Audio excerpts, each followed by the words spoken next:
Blade విరిగిపోయిందండి. Mixie jar blade విరిగింది.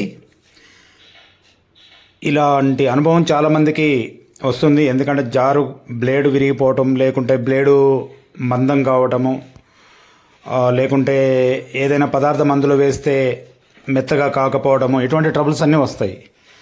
మరి ఇటువంటి దానికి బ్లేడ్ చేంజ్ చేయాలి అంటే రిపేరింగ్ షాప్కు తీసుకువెళ్ళవలసిన అవసరం కాదు. మీ ఇంటి దగ్గర మీరే చేసుకోవచ్చండి. ఒక కటింగ్ ప్లేయర్ ఉంటే చాలు. చూడండి, దానికి బ్లేడ్కున్నటువంటి నట్టును క్లాక్ వైజ్గా తిప్పాలండి. ఇక్కడ యాంటీ క్లాక్ వైజ్గా తిప్పితేనేమో టైట్ అవుతుంది, క్లాక్ వైజ్గా తిప్పితేనేమో లూజ్ అవుతుంది. ప్రతి మిక్సీ జార్కు ఒకటే ప్రాసెస్ ఉంటుందండి, ఆ నట్లను తిప్పడము. చూడండి, క్లాక్ వైజ్గా తిప్పితే ఆ నట్టు లూజ్ అవుతుంది. చాలా సింపుల్ అండి ఇది. మీ ఇంటి దగ్గర మీరే మార్చేసుకోవచ్చు.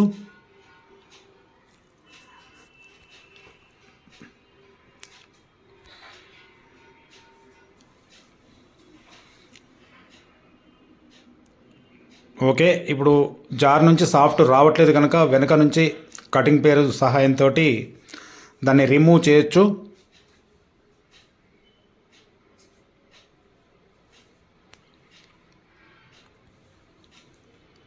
చూడండి, ఇప్పుడు బ్లేడ్ ఒకటి మారిస్తే సరిపోతుందా, మరి సాఫ్ట్ కూడా మార్చాలా అనేది ఇక్కడ చూసుకోవాలి.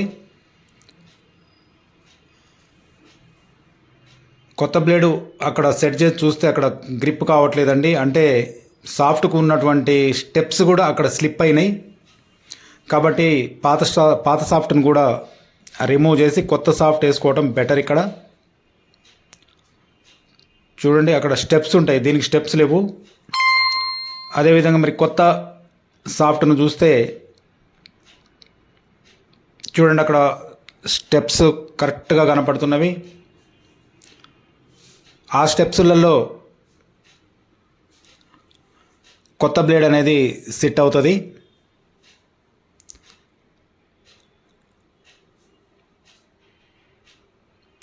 చాలా సింపుల్ ప్రాసెస్ అండి ఇది. అర్థం కాకపోతే మళ్ళీ రిపీట్గా చూడండి.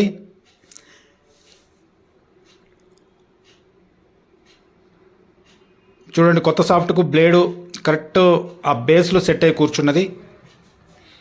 ఇలా ఉండాలి, అందుకే నేను సాఫ్ట్ మార్చమని చెప్పాను.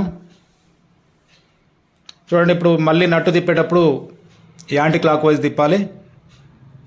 క్లాక్ వైజ్ నట్టు తిప్పితేనేమో ఓపెన్ అవుతుంది, యాంటీ క్లాక్ వైజ్ నట్టు తిప్పితేనేమో టైట్ అవుతుంది. ప్రతి మిక్సీ జార్కు ఇదే ప్రాసెస్ ఉంటుందండి.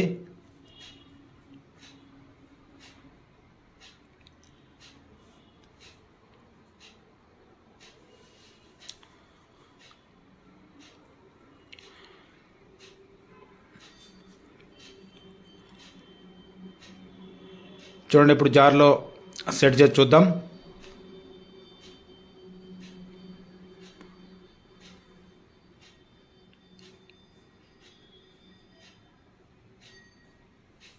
చూడండి, దీనికి ఒక వాచర్ వేసి వాచర్ తోటి జార్లో సెట్ చేస్తే టైట్ ఉందండి, మంచిగా సెట్ కావట్లేదు. అంటే బుష్కు సాఫ్ట్కు సెట్ కాక అది టైట్ ఉన్నది. ఆ టైట్ని ఎలక్ట్రికల్ షాప్ టూల్ ద్వారా దాన్ని లూజ్ చేసుకోవచ్చు. లేదు అంటే మీ ఇంట్లో ఎమిరీ పేపర్ ఉంటే ఎమిరీ పేపర్ను రౌండ్గా చుట్టి అటు ఇటు అంటే కంపల్సరీ ఆ బుష్ లూజ్ అవుతుంది.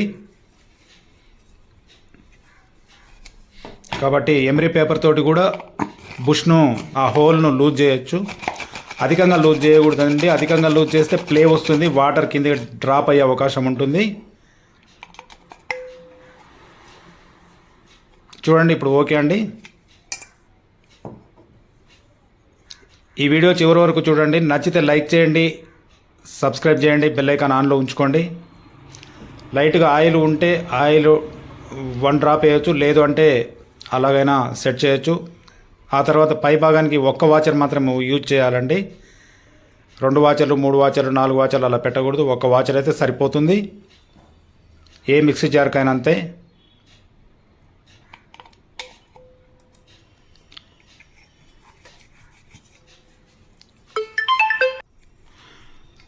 చూడండి, ఇప్పుడు జార్ బేస్కి బ్లేడ్కి కొద్ది తేడానే ఉండాలండి. అధికంగా తేడా ఉంచితే అందులో వేసినటువంటి పదార్థము గ్రైండ్ కాదు.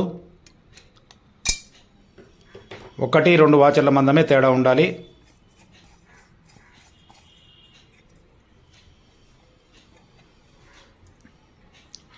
ఆ తర్వాత ఇప్పుడు పై భాగము ఆ స్టెప్ ఉన్నది చూడండి, సాఫ్ట్ స్టెప్. ఆ స్టెప్ వరకు 1 వాచరా, 2 వాచర్ల, 3 వాచర్ల, ఎన్ని వాచర్లు పడితే అన్ని వాచర్లను సెట్ చేసుకోవాలి.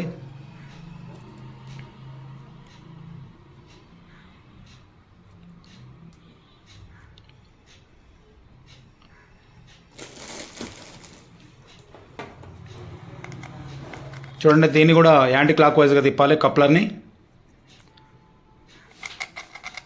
యాంటీ క్లాక్ వైజ్గా తిప్పాలి.